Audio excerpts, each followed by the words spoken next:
Hello बच्चों, let's read this question. So this question says, as shown in the figure, when a spherical cavity centered at O of radius 1 is cut out from a uniform sphere of radius capital R centered at C, the center of mass of the remaining shaded part of the sphere is at G, that is on the surface of the cavity.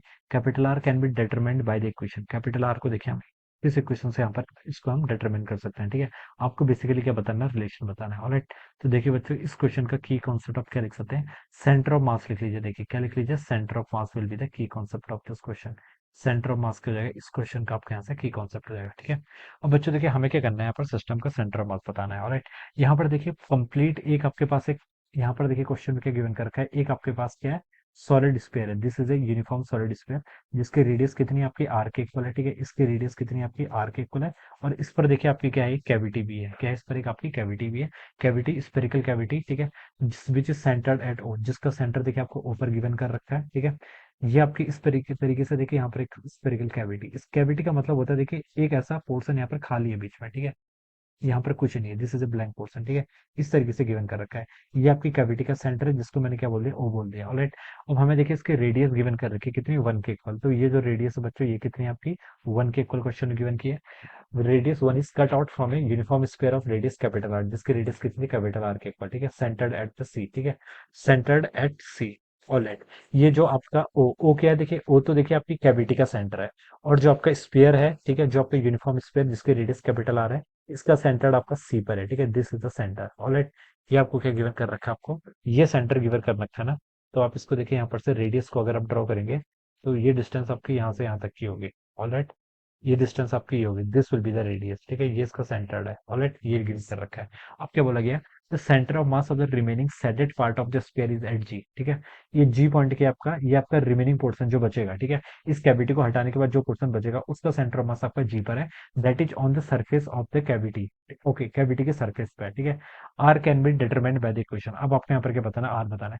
तो पहले देखिए बच्चों, आपने इसका centre of mass calculate कर लीजिए, ठीक है। मैं इस एक्सिस को मान लीजिए, यहाँ पर मैंने एक्सिस चूज कर लिया, this is my x axis, ठीक है। इसका सेंटर ऑफ मास देखिए एक्स एक्सिस के अलॉन्ग लाई करेगा, ठीक है। तो मैं लिख सकता हूँ, देखिए जो इसका एक्स एक्सिस के अलॉन्ग जिसको सेंटर ऑफ मास होगा उसका कोऑर्डिनेट देखिए, पहले तो आप टोटल मास लिख लीजिए, ठीक है। जो आपके यहाँ पर देखिए बिगर स्पेयर है, बिगर स्पेयर का देखिए मास हम कैसे लिख सकते हैं, देखिए मास लिखने के लिए हमें इसकी क्वेश्चन में देखिए हम इसके यहाँ पर बोल सकते हैं यूनिफॉर्म स्पेयर है। क्या है, यूनिफॉर्म स्पेयर, ठीक है। तो मास देखिए किसके इक्वल होता है, डेंसिटी इंटू वॉल्यूम के इक्वल, ठीक है। अगर देखिए मैं इसको ऐसे कंसिडर कर सकता हूँ, एक तो आपके पास स्पेयर है, दिस इज कंप्लीट स्पेयर जिसकी रेडियस कितनी है आपकी, आर के इक्वल है, ठीक है। जिसकी रेडियस कितनी है, आर के इक्वल है, सी क्या है, इसका सेंटर है। इसकी डेंसिटी को आप यहाँ पर रो से रिप्रेजेंट कर लीजिए, ठीक है। प्लस देखिए आप इतने पोर्शन को इससे क्या कर लीजिए, सब्ट्रैक्ट कर लीजिए, जिसका सेंटर ओ है और जिसकी रेडियस कितनी है, 1 के इक्वल है। इसकी डेंसिटी आप नेगेटिव डेंसिटी माइनस रो मान लीजिए, ठीक है। इन दोनों को ऐड कर देंगे तो आपका ये वाला सिस्टम बन जाएगा, ठीक है। तो यही करूंगा मैं। पहले देखिए मैं इसका मास मान लीजिए M1 है और इसका मास कितना मान लेते हैं, M2 है। M1 की वैल्यू देखिए कितनी होगी, इसकी मास होता है डेंसिटी इंटू वॉल्यूम, डेंसिटी इसके रो है into volume, volume 4/3 pi R cube के इक्वल हो जाएगा, ठीक है। This is the mass. दूसरा देखिए आपके दूसरे का मास कितना होगा, इसकी डेंसिटी कितनी है आपकी, माइनस रो के इक्वल है, रेडियस आपकी 1 के इक्वल है, तो ये 4/3 पाई के इक्वल हो जाएगा। तो बच्चों ये क्या जाएगा, इसके यहाँ पर से मास जाएगा। ऑलराइट, अब देखिए आपको यहाँ पर सेंटर ऑफ मास के यहाँ पर कोऑर्डिनेट्स बताने हैं। तो आप क्या कर लीजिए, वैल्यूज पुट कर लीजिए। देखिए कितना होगा, M1 टाइम्स x1 प्लस आपका M2 x2 डिवाइडेड बाय आपका टोटल मास का एडिशन, यानी कि M1 प्लस M2 के इक्वल। ये आपके कहेंगे these are the coordinates of the centre of mass. ये क्या होंगे, आपके सेंटर ऑफ मास के कोऑर्डिनेट होंगे, ठीक है। अब इसमें आप क्या कर लीजिए बच्चों, यहाँ पर वैल्यूज पुट कर लीजिए, ठीक है। अब बच्चों देखिए M1 की वैल्यू यहाँ पर से आप लिख सकते हैं रो इंटू कितना, 4/3 पाई आर क्यूब के इक्वल।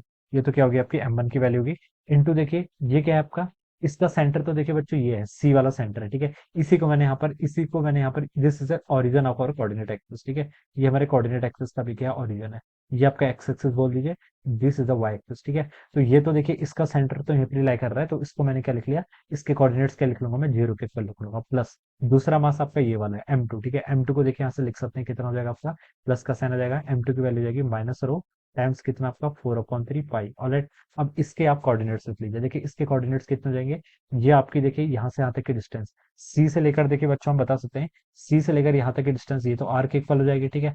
और यहाँ से लेकर यहाँ तक की डिस्टेंस 1 के इक्वल है, तो ये वाली जो डिस्टेंस बच जाएगी आपकी R-1 के इक्वल हो जाएगी। तो इसके कोऑर्डिनेट्स मैंने यहाँ पर क्या लिख लिया, R-1 लिख लिया। ऑलराइट, ये लिख लेंगे divided by total mass. Total mass देखिए कितना हो जाएगा आपका, 4/3 पाई कैपिटल आर क्यूब रो, ठीक है। इन दोनों को ऐड कर लीजिए, M1 प्लस M2 बेसिकली कहने का मतलब मेरा ये है, ठीक है। और यहाँ से आपका आ जाएगा माइनस 4/3 पाई रो के इक्वल, ये हो जाएगा। ठीक है, अब देखिए इसके आपको कोऑर्डिनेट गिवन कर रखे हैं। ये जो आपने x coordinate of centre of मास बता दिया, ये उस पूरे सिस्टम का बता दिया जिसका आपने एक स्फीयर है जिसके अंदर क्या कैविटी है। ठीक है, और इसके कोऑर्डिनेट देखिए गिवन कर रखा है। The centre of mass of the remaining shaded part of the sphere is at G, G point पर है। अब जी पॉइंट के देखिए बच्चों, आप यहाँ पर से कोऑर्डिनेट्स क्या लिख सकते हैं, जी पॉइंट्स के कोऑर्डिनेट आपको बताने हैं। ठीक है, ये आपका क्या सेंटर है। ठीक है, बच्चों जी पॉइंट्स के देखिए हम ये डिस्टेंस बेसिकली आपको यहाँ पर कैलकुलेट करके बतानी है। ये डिस्टेंस देखिए बच्चों हम यहाँ पर से कैसे कैलकुलेट करेंगे, ये देखिए, ये जो आपका स्फीयर था, ठीक है, ये जो आपका इसका सेंटर क्या था आपका, इसका सेंटर आपका सी पर है। ठीक है, स्फीयर का सेंटर कहाँ पर आपका सी पर है। ठीक है, तो मैं बता सकता हूँ कि ये पूरी जो डिस्टेंस हो जाएगी इसकी यहाँ से यहाँ तक, ये कितनी होगी आपकी 2r के इक्वल होगी। This whole distance will be 2r, ये टोटल डिस्टेंस आपकी 2r के इक्वल होगी। ठीक है, यहाँ से देखिए बच्चों, यहाँ से आप बता सकते हैं कि ओ, ठीक है, ओ देखिए आपका इसका सेंटर है। ठीक है, मैं यहाँ पर बता रहा हूँ, ओ इसका सेंटर है। ठीक है, इसकी पूरी डिस्टेंस कितनी हो जाएगी, इसका टोटल डायमीटर आपका 2 के इक्वल हो जाएगा, 1 इसके रेडियस है। ठीक है, तो मैं बता सकता हूँ कि यहाँ से लेकर यहाँ तक की जो आपकी टोटल डिस्टेंस होगी, सॉरी दिस डिस्टेंस, ठीक है, ये डिस्टेंस किसके इक्वल होगी, this whole distance will be equal to 2, ये आपकी 2 के इक्वल है। ठीक है, और ये सी से देखिए, सी से लेकर यहाँ तक की डिस्टेंस होगी, ये कितनी होगी आपकी आर के इक्वल। ठीक है, ये डिस्टेंस कितनी होगी आपकी आर के इक्वल। ठीक है, ये आपकी आर के इक्वल हो जाएगी। ये कैपिटल आर, इस 2r को हटा दीजिए, ये नहीं होगा। ठीक है, 2 के इक्वल है, ऑलराइट, 2r तो ये पूरे के इक्वल हो जाएगा। ठीक है, ये डिस्टेंस देखिए हमने क्या लिखी, मैं फिर से इसको एक्सप्लेन कर रहा हूँ। यहाँ से लेकर यहाँ तक की ये टोटल कितना हो जाएगा, ये जो आपका स्फेरिकल कैविटी है जिसकी मास डेंसिटी नेगेटिव है, इसका टोटल डायमीटर 2 के इक्वल है, तो मैंने इसको यहाँ से यहाँ तक 2 लिख लिया। ठीक है, सी क्या था आपका, C is the centre of the bigger sphere. ठीक है, तो यहाँ से लेकर यहाँ तक की जो डिस्टेंस होगी बच्चों, वो किसके इक्वल होगी, आर के इक्वल होगी। तो ये वाली जो डिस्टेंस बच जाएगी, ये कितनी हो जाएगी आपकी 2 माइनस आर के इक्वल हो जाएगी। ठीक है, और इस सेंटर से ओरिजिन से आपका लेफ्ट की तरफ है, इसलिए माइनस साइन भी आ जाएगा। ठीक है, तो आप इसको लिख लीजिए माइनस टाइम्स आपका 2 माइनस आर के इक्वल, राइट। ये वैल्यू आपकी यहाँ पर से इतनी आ जाएगी। और बस आप क्या कर लीजिए, इस कैलकुलेशन को यहाँ पर सिंप्लीफाइड कर लीजिए। ये टर्म देखिए बच्चों आपकी 0 के इक्वल हो जाएगी। यहाँ पर आपका कितना बचेगा देखिए, ऊपर आपका बच जाएगा देखिए 4/3 पाई, इसको ऐसे लिख लीजिए। ठीक है, और 1 माइनस आर हो जाएगा इधर, और रो यहाँ पर इतना हो जाएगा डिवाइडेड बाई, डिनोमीटर में देखिए कितना आएगा 4/3 पाई रो, ये वैल्यू इतनी हो जाएगी।